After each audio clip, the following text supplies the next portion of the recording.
Hello everyone, welcome back to my channel. তো আজকে সকাল সকাল রেডি হয়ে কোথায় যাচ্ছি বলো তো? আজকে যাব মায়ের বাড়িতে, বিকজ আজকে আছে আমার বাবার বছর কি। তো সেই জন্য প্রতি বছরের মতো এবছর আমি মা দুজন মিলে যাব মন্দিরে। দিদিও আসে, তবে এবছর দিদি আসতে পারেনি, ও একটু পার্লারের কাজের প্রবলেম হচ্ছে, মানে খুব ব্যস্ত আছে ওই জন্য। আর এদিকে দেখো এখন ট্যাডবিয়ারও রেডি হয়ে গিয়েছে, আমাদেরকে ছাড়তে যাবে। প্রিন্সও এখানে রেডি হয়ে গেছে। তো চলো আমরা এখন যাই মাদের বাড়িতে, আর ওখানে গিয়ে সারাটা দিন কি করব, কোন মন্দিরে যাব, সমস্ত কিছু তোমাদের সাথে শেয়ার করার আজকে ইচ্ছে রইলো। দেখা যাক এখন কতটা কি হয়, আগে যাই কি হচ্ছে দেখা যাক।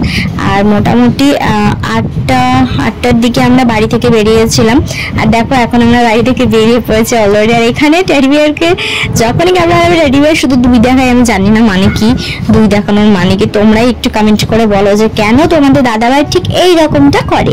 আর এখানে প্লিজ দেখো সাপের মতো করছে, কি আর বলবো। দেখো এরপরে কিন্তু মাদের বাড়িতে চলে এসেছি, এসে দেখলাম মা রেডি হয়নি, মা রান্না করছিল, মানে ব্রেকফাস্ট রেডি করছিল।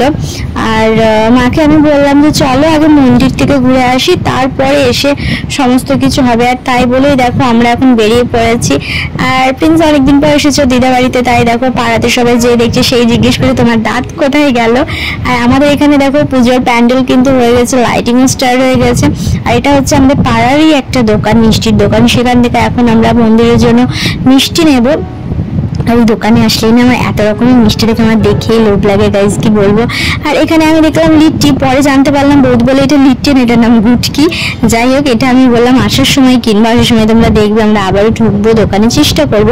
এখন চলো মন্দিরে যাই। এখানে মা মিষ্টি নিয়েছিল ঠাকুরের জন্য, কাঁচা মিষ্টি, কোনটা নিবে সিলেক্ট করছিল। আর প্রিন্স এদিকে বলছিল আমি এইটা নিবো ওটা নিবো, মানে মিষ্টি আর কি কোনটাও নেবে।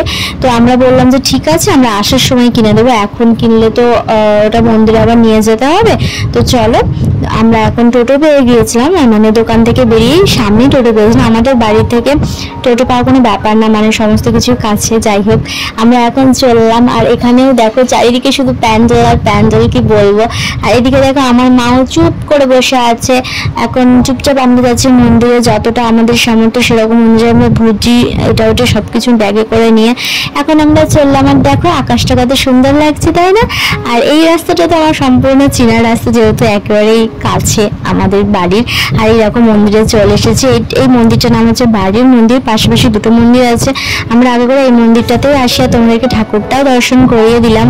বজরংবলী থেকে স্টার্ট করে এখানে সমস্ত রকমের ঠাকুর আছে। আর সত্যি বলতে ঠাকুরের কাছে আসার পরে মন্দিরে যদি একটা মিনিট বসো, বিয়ের আগে গাইজ আমি প্রত্যেক শনিবার এই মন্দিরে আসতাম। আর সোমবার দিন আমার মানে কি বলবো সাইকেল ছিল, তখন সাইকেল করে আসতাম। ভীষণ আমার ভালো লাগে এই জায়গাটা, অনেকটা মানে কিছুটা দূর আমাদের বাড়ি থেকে, তো আমি ওই জন্য সাইকেল নিয়ে এসে পুজো দিয়ে যেতাম। আর বিয়ের পর বেবি কনসেপ্ট করার পর থেকে না আর সেরকমভাবে উপোসটা করা হয় না, শরীর খারাপ করে মাঝে সাঝে করি, যেমন আজকেও করে আছি। আজকে তো একটা কারণ আছে। যাই হোক এখানে আমরা ওয়েট করছিলাম ব্রাহ্মণের। এখানে যে আঙ্কেলটা ছিল উনি মারা গেছেন, আর এখন আমার ছেলেই সমস্ত কিছু করবে, আর সেই জন্য আমরা ওয়েট করছি। আর এরকম আমরা এখন বাড়ি চলে যাচ্ছি, ঠাকুরকে পুজো দেওয়া কমপ্লিট।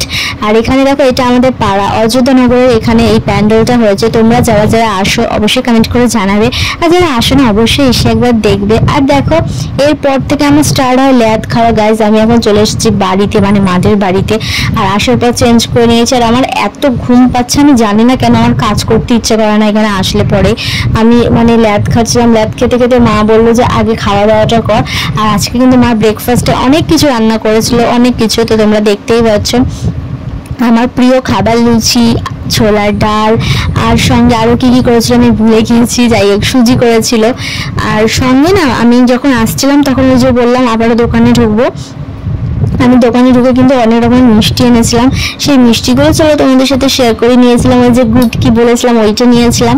আর সঙ্গে কিন্তু একটা দারুণ মজার একটা কথা বলি, আমরা কিন্তু দোকানে কিন্তু বলিনি বরফির কথা। প্রিন্স বারবার হাত দিয়ে দেখাচ্ছিল, তো এবার দোকানে যিনি ছিলেন উনি ভেবেছিলেন কি হয়তো আমরা এই মিষ্টিটাও চেয়েছি, যেটা এখন তোমরা দেখছো, দিয়ে এটাও দিয়েছে।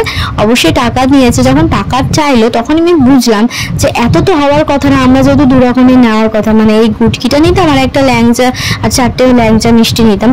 তো যাই হোক, তো দেখলাম যে টাকাটা বেশি হলে অ্যামাউন্টটা এক্সট্রা মিষ্টির প্যাকেটও দিয়েছে। আমি আর কিছু বললাম না, আমি দেখলাম থাক, মিষ্টি তো আমরা এত খাই, আমাদের কোনো ব্যাপারই না। আর তারপরে বাড়ি এসে হিসাব করে দেখলাম একদম সব কিছু ঠিকঠাকই নিয়েছে। আর মিষ্টিটা মানে ওরা ভেবেছে হয়তো আমরা চেয়েছি, কিন্তু আমরা চাইনি। যাই হোক, দিয়েছে তো কোনো ব্যাপার না। ব্লগটা কিন্তু আজকে এতটাই ছিল। তো চলো, টাটা।